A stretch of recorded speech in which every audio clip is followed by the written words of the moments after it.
Ernesto. Thank you. Us. Thank you so much. Welcome to Real Talk. We just got done spending an hour doing essentially what was my introduction, my very first baby steps into jiu-jitsu, Yep. which you've been studying for, I think, 7 years, you said? 7 years, yeah. And I'm like, I love feeling like the 7-year-old child in me just like freaking out. Yeah. Like my 7-year-old self wants to just go for a run. And so we wrapped up that class, but you said, do I have any questions? Yeah. And I was like, I've got a bajillion. And so now I'm glad that we're sitting over here with our beautiful backdrop of your home country, Yeah, Costa Rica. Sí, quiero decir que gracias por hablando en inglés aquí en Costa Rica. Deberíamos hablar en español, pero mi español no está bastante ahorita. I'm learning, so I appreciate you. mejorando. That's good. Yeah. Oh, you think darkness is your ally? This is an illusion. Is this real life? Is this real? Welcome to I need to know. What is real? How do you define real? Bienvenido Accueillir. You merely adopted the dark. Welcome to Real Talk Real Talk. I was born in it. with Shadow Walker.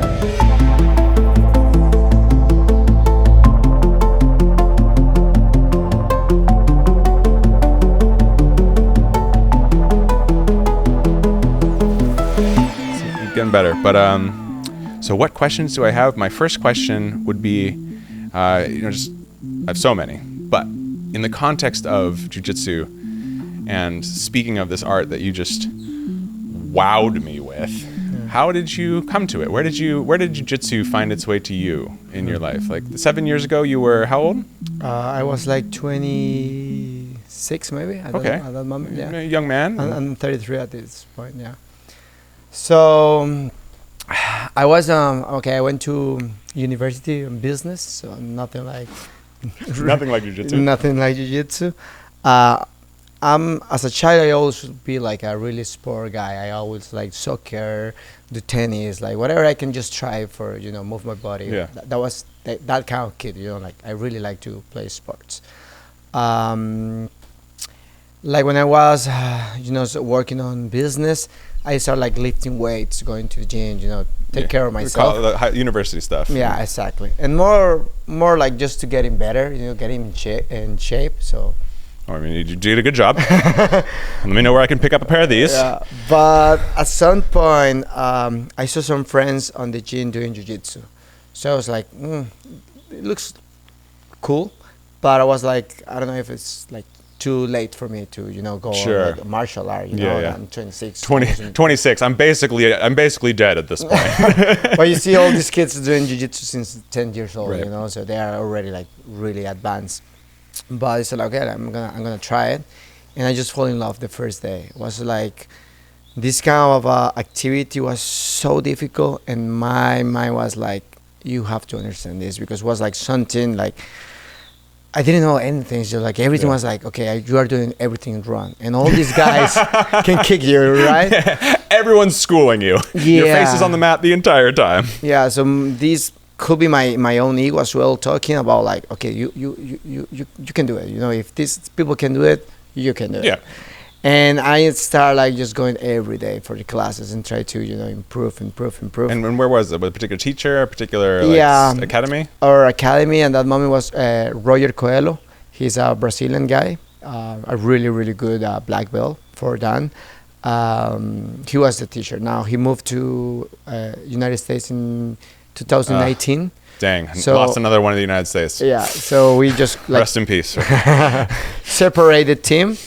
But you say I'm still learning in jiu-jitsu. This is a long journey, so I'm still like on my way, on my path. You're a purple And- belt now. Yeah, I'm a purple belt, and I already have some teachers around me. I'm looking for new people to follow. And Always looking it's for new always teachers. to mentors and to people to learn and how getting better every day. Yeah, Beautiful. yeah.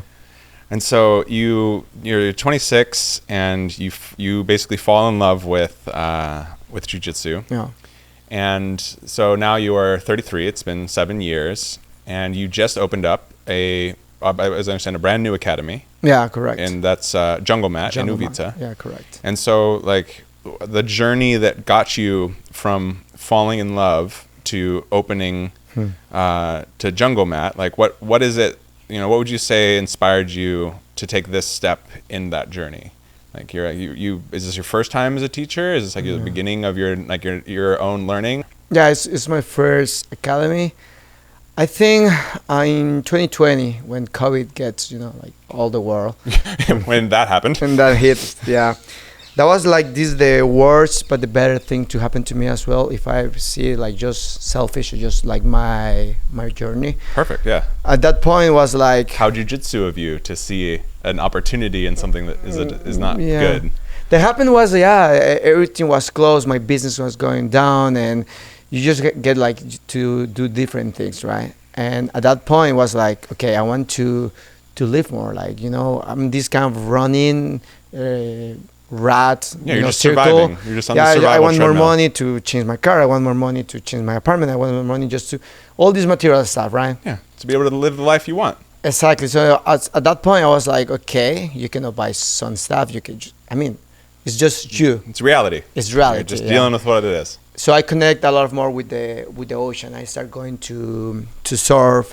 Start like learning surf. Well, at that moment, I have no experience with surf. Oh, you started learning surfing at 30 years old. Yeah. Oh, that's humbling. That's another thing. It's like, okay, if I'm gonna die, I'm gonna do it like in the way I want, right? Yeah, I'm gonna die. I'm gonna do it in the ocean because it's beautiful. And we're in Costa Rica. Not with COVID waiting in my in my room. Just I don't want to go out. Just I have to go out. I have to go to nature, and I got to move my body, right? Much rather drown learning how to surf than die waiting for COVID to find me in my room. Yeah, exactly, kinda.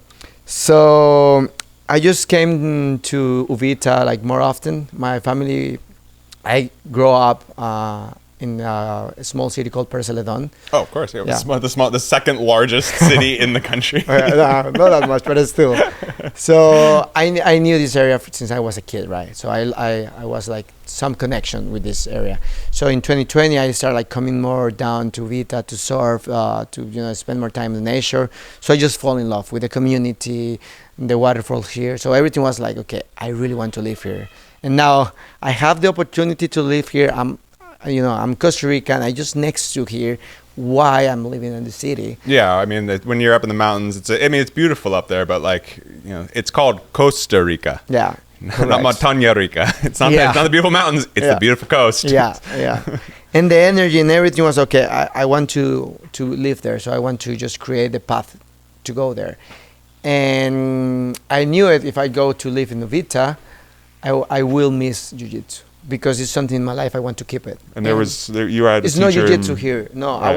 I was a student in San Jose, in Tiger Mat. You were going from Perez to San Jose to study. To study university. It's like an hour and a half drive, maybe, or an hour. From Perseledon to San Jose, like 3 hours. It's 3 hours. Yeah, 3 hours. So you would travel 3 hours every day to study. No, I just moved to San Jose. You moved to San Jose. Yeah, okay. when I was 17. I just moved to university, so I just rent an apartment and have roommates, But you're living in San Jose, which is, it's a wonderful city. Yeah, but it's a still city. And it's like, you could be here. Yeah, with this beautiful nature. Just like, look at the traffic, the birds, and it was like something you can. I don't have to think about it. It was like it's obvious. It's obvious, right? But COVID helped me just to stop and think. I was just like going year and year, like just going to different goals, but without thinking. I have more money for what? Do you want more money to spend it in what? So living or just working for living or what? It kind of reminds me of like you were saying on the mat. It's like you can't always keep backing away. You're just sort of always backing away. It's like I'm not. You're not even picking the fight yet. You're just sort of like backing. At some point, you have to go and pick the fight. At some point, you have to pick. Yeah. Yep. And I started like thinking like I really want to go to Vita and to create my own business. So we thought like different opportunities, but I was sure if I came here, I need to do jiu-jitsu, and there's no jiu-jitsu academies here around. So I spoke with my black belt, Daniel. So like, hey, I really want to go Vita to live, and I want to open a jiu-jitsu academy. If you want to go with me, I'm gonna do that. Like the construction, I can just go because that's something I want to do it. I want to live in Vita, but still I want to keep doing jiu-jitsu, and jiu-jitsu changed my life. and I know can change a lot of lives. So it's like, I mean, just you have a change. purpose like on your business as well. It's not just like trying to make money. It's just like do what you love, and so it's going to be easy. Like I mean, it this doesn't is feel like work. this is called right livelihood. This is Yeah. one of the values of Real, and Yeah. it's you know it's the basis of making a good livelihood, which is Yeah. it's good for me, it's good for you, and it's good for everything it touches. Yeah. It's a win-win. Yeah, everybody everybody. benefits. So you get to do what you love. People get to benefit from that. Like I was just going to say, like you think that you jiu-jitsu changed your life. It just changed mine. Like we're sitting here, and my body is absorbing Yeah. the life-changing experience of having you bring all 7 years of your wisdom and all 33 years of your life, and just in an hour change my life completely. Like I'm just like I'm freaking out. So you talk to Danielle, Daniel. Danielle, and I guess that was sort of like asking for like maybe permission in a way of just like, is it like right for me to teach? Yeah, and at some point I need some teachers here. So because I'm the guy like running the business, so I can teach some classes, but I need time to keep running the business. As I told you, going to different opportunities with jiu-jitsu as well, with the kids classes, with the retreats. So he's gonna be the black belt, the teacher. Oh, so Danielle's gonna come down and teach. Yeah, exactly. Are there other teachers that you could think of? Like imagine in the wildest dreams right now. Like we're calling out to the universe. Yeah. Like who do you want to come teach at Jungle Mat? Wow. Like, what are some names that come to mind? I think it's a lot of people I really admire in jiu-jitsu in my journey. I have a lot of friends, really close friends, and you have these kind of big stars, you know. Yeah. But at the end, you want people like in the same, you know, like point of view of life with you, like the same vibe, school, the same school, yeah, and the same stuff. thoughts. So Daniel is one of my best friends, so I know he's gonna be a really good teacher, and we can do a really good work together, right? Maybe he can come on the podcast next time, and you Yeah, can yeah, come up for sure, and it for would be sure, wonderful yeah. to have him. 100%. And now we're like taking a lot of decisions. Like we're just, you know, creating this new baby with the Jungle Matis, and we're trying to figure out some of the teachers and some of the people to come down. So we're already having like a lot of opportunities coming to us. But I mean, yeah, the Gracie is like, you know, if you can have a Gracie here. Gracie.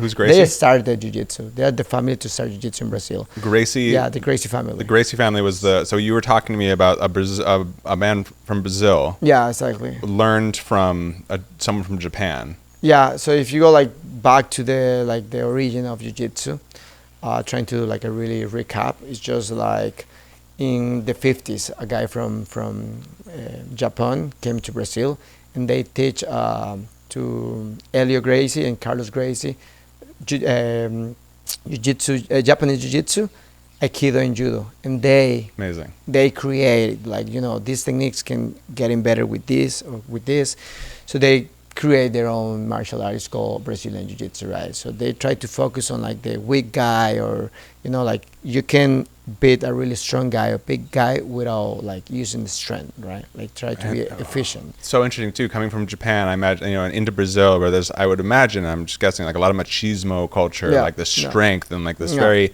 rigid idea of what strength and masculinity looks like. But here comes this idea of like, you don't need to be the biggest guy with the big muscles. You don't need to be the guy that's yelling the loudest. You can be someone who is fluid and understands how to move and use the leverage right. And you can have, you know, the strength in the situation. Yeah, and when the Gracie family, one of the teacher of Rickson Gracie was like Orlando Cani. He was a Brazilian guy.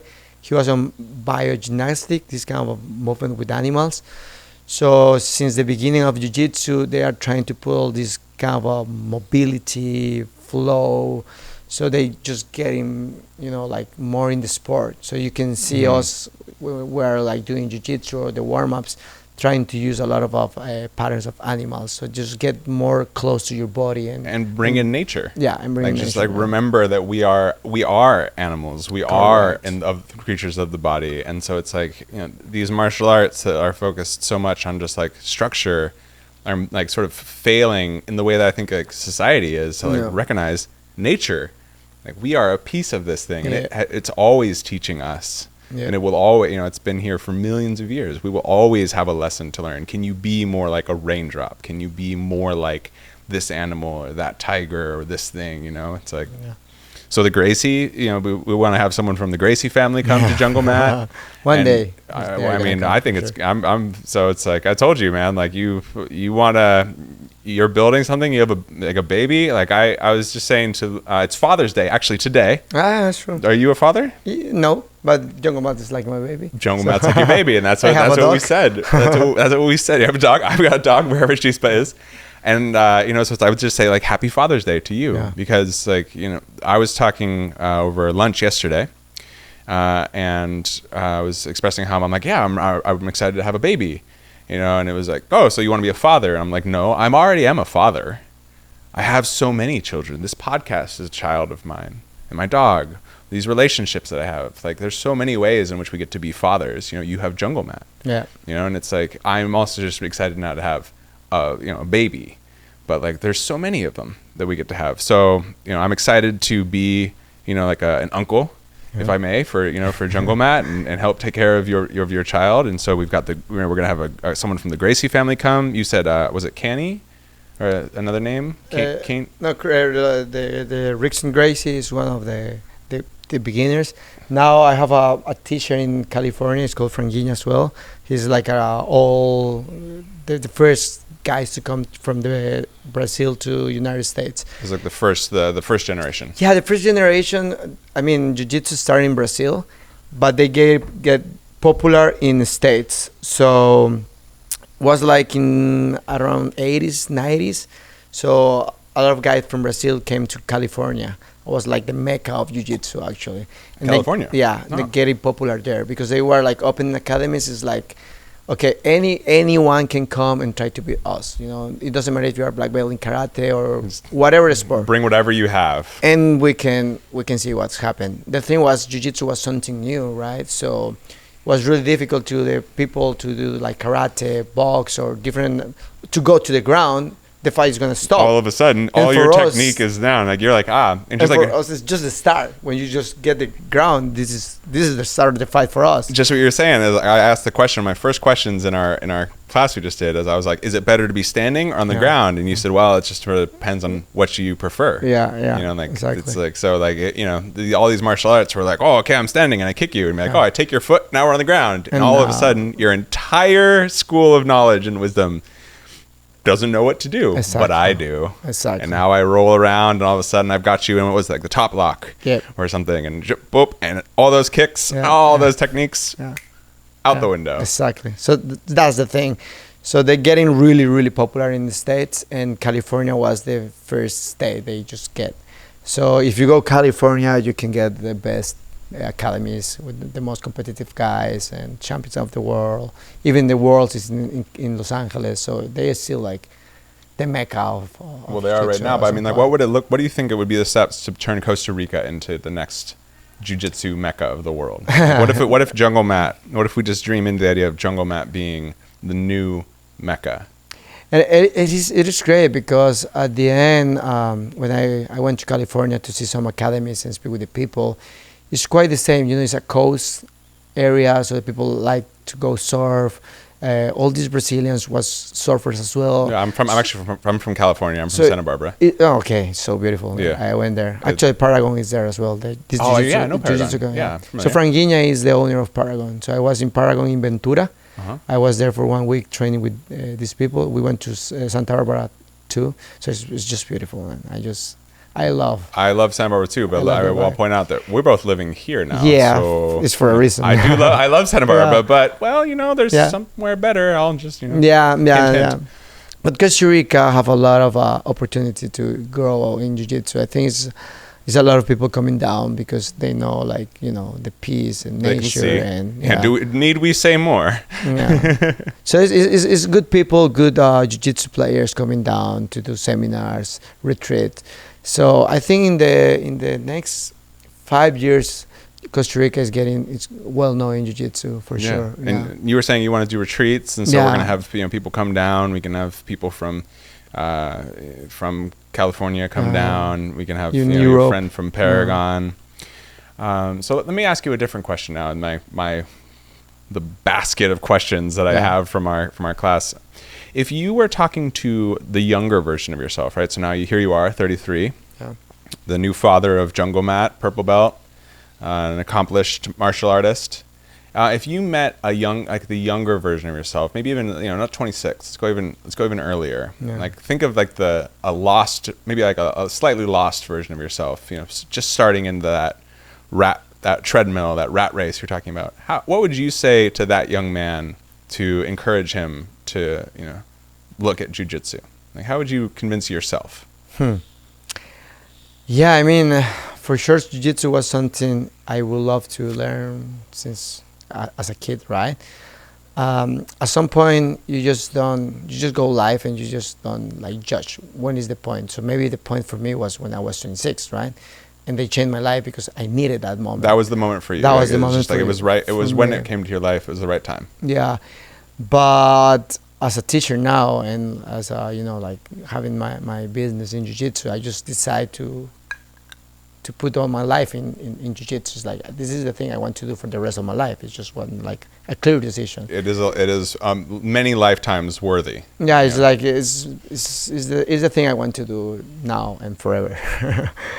And they bring you like this connection with your body and your mind. So it's just, for me, it's like a mindfulness meditation. Like every day I just go to the tatami. It's just, I connect my whole body and my mind for like 2 hours of training with my friends. So it's just, even it's difficult to put it in words because it's just something like you feel it. And so you try to just put on words to the people. How can you even say it? Just try it for a second. Just trust me. Exactly. Just come, try it, and you will feel all the benefits in your mind and your ability. I mean, just the way you just present you in life, your confidence, how you treat persons. It's like I was reading a book about a guy saying like, some people say like, I'm not violent, I'm just peaceful, so I don't like this kind of sports or this kind of violence. Yeah. That's an easy mistake I think to make, and I would definitely say a mistake. And the people say like, yeah, you are peaceful because you don't have the the ability to be violent. But when you have the ability to be a warrior or violent, I mean, it's built into us, like as men, as masculine, as male-bodied people. And you choose to be a pacific guy. It's because, pacifist. Yeah, pacifist is because you have the option. Right. Now it's like, I want to be passive because I know this is the way.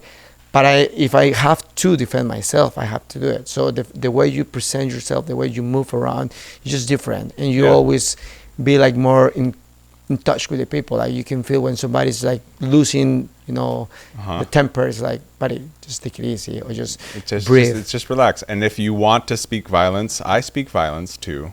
Exactly. But I'd rather we didn't.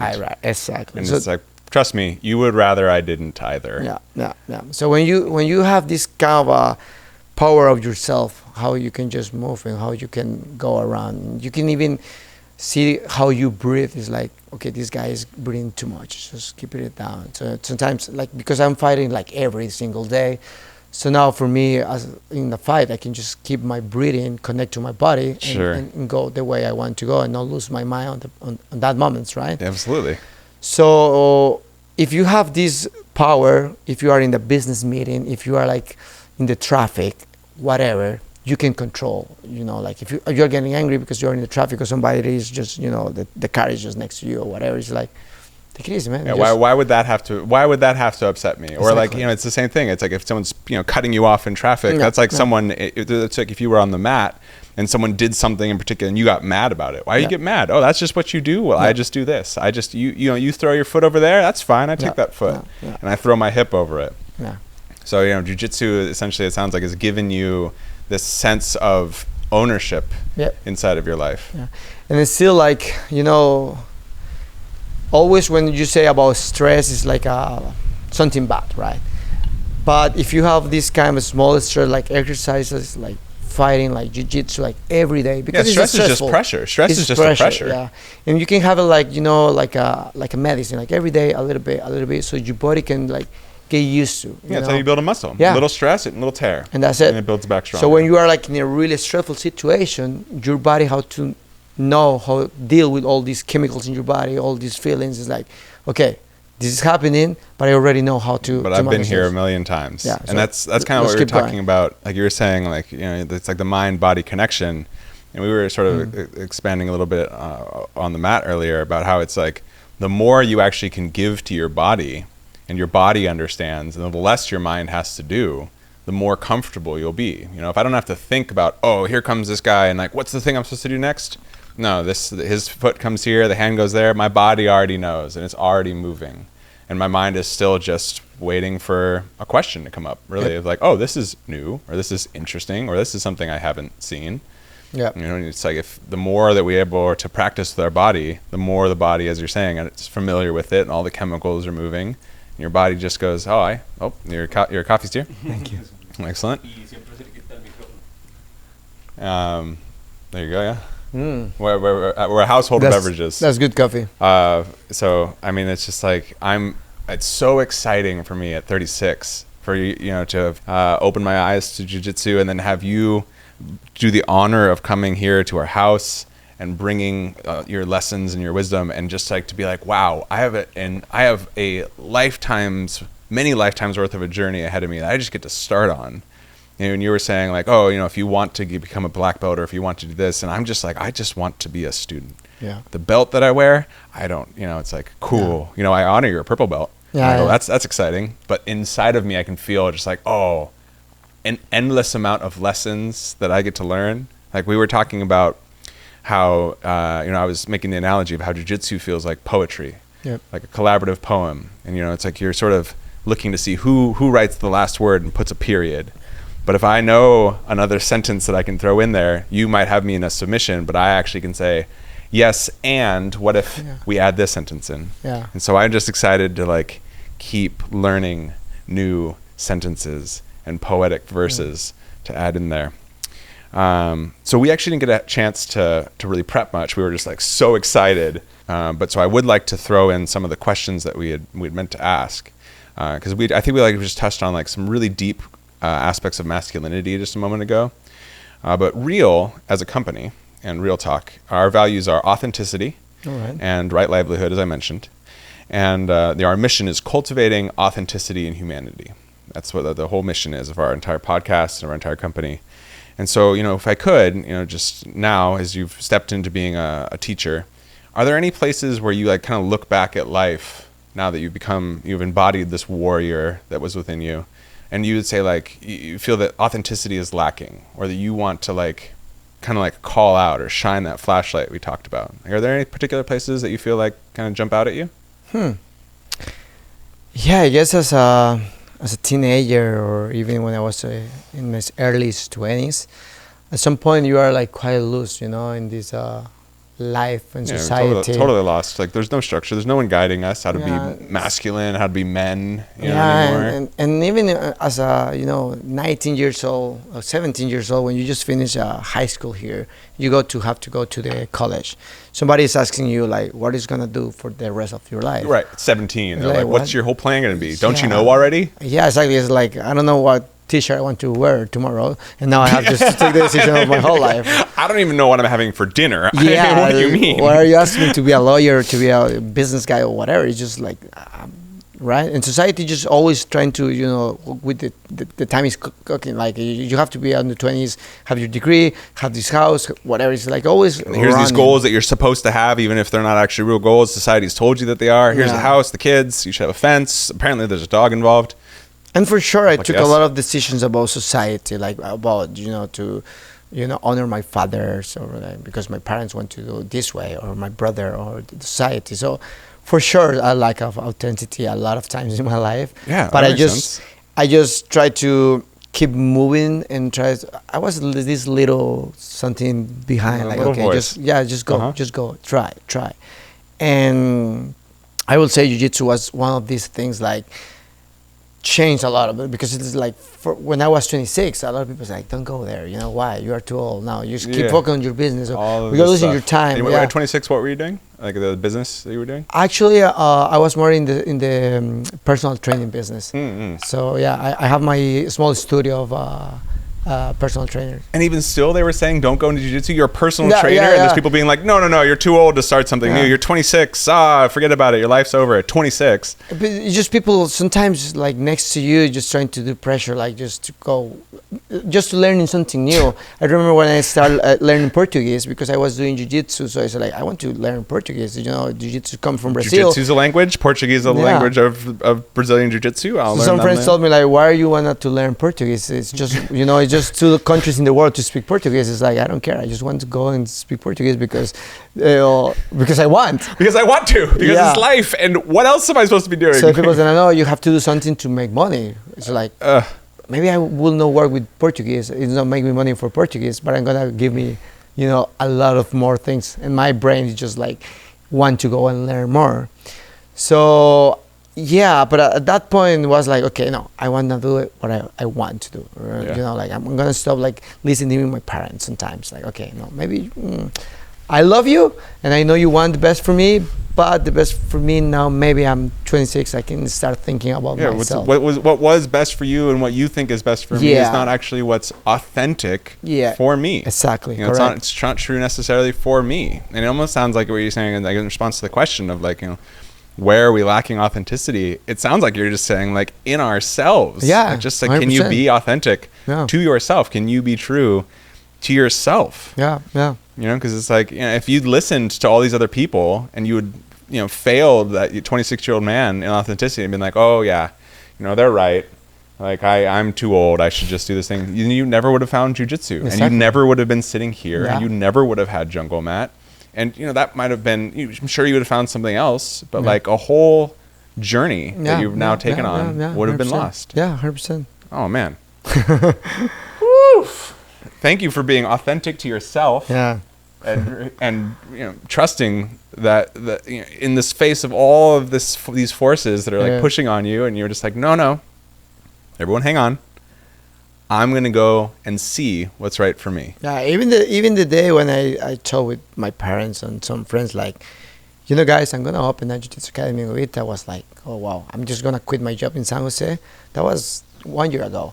It was 1 year ago. Yeah, when I saw like, okay, I'm gonna do this, or I'm gonna build the academy. Even as a purple belt, a lot of black belts like, you cannot go and open a jiu-jitsu academy. Once again, people saying, oh, you can't do this or yeah, you can't because do that. you're just a purple belt, so you cannot be the teacher. It's like, I'm gonna take a teacher with me. So I just want to open a jiu-jitsu academy because I want to teach jiu-jitsu. I want to keep training jiu-jitsu. This is true for you. This is my truth. I want to live in Uvita and I want to do jiu-jitsu, and so there needs to be an academy. Yeah. There's no one better to do it than me. Yeah. And so you know, there's these black belts looking at you being like, you can't do that, and you're looking back going, you can't do that, but I can.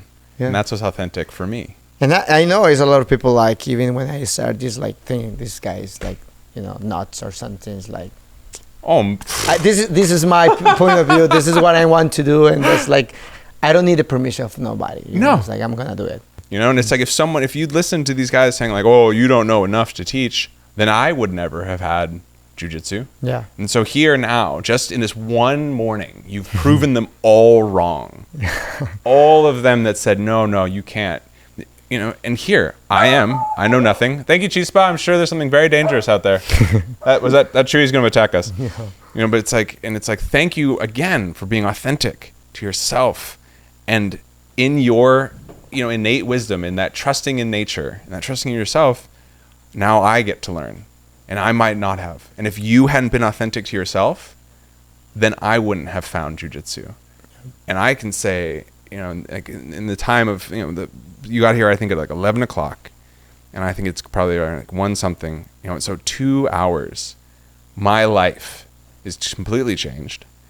And that was a direct result of you being authentic and trusting yourself. Yeah. So I'm gonna shake your hand again. Thank so you. Grateful. So for me, I was lucky. My dad came to this area 35 years ago. Oh, wonderful. Yeah, was no road. Yeah, like there's no no roads electricity. down here. It's the Yeah. middle of nowhere. So he has this amazing view. So he get the land. So I built the academy is our land. Oh, that's So, great. Yeah. So my dad, 35 years ago, just got the land. It's Probably like, for like a cow or something. He's like, even nothing was no water, so not even a cow can be there. So it was like this piece of land one day is going to do something. that's right? vision, man. Yeah, it's a really good vision. Yeah, Yeah, props he's- to your father. Yeah, he's a really wisdom guy. So, um, small piece of land in Uvita was always there, but he never does like nothing. Like just was the land there. Yeah.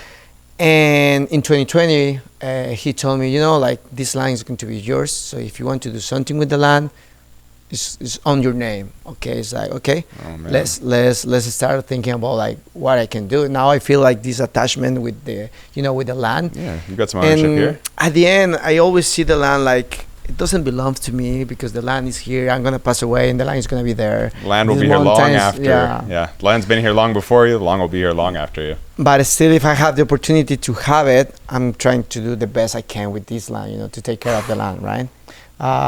Someday it's gonna be from somebody else, and I hope they carry the same dream or the same ideas.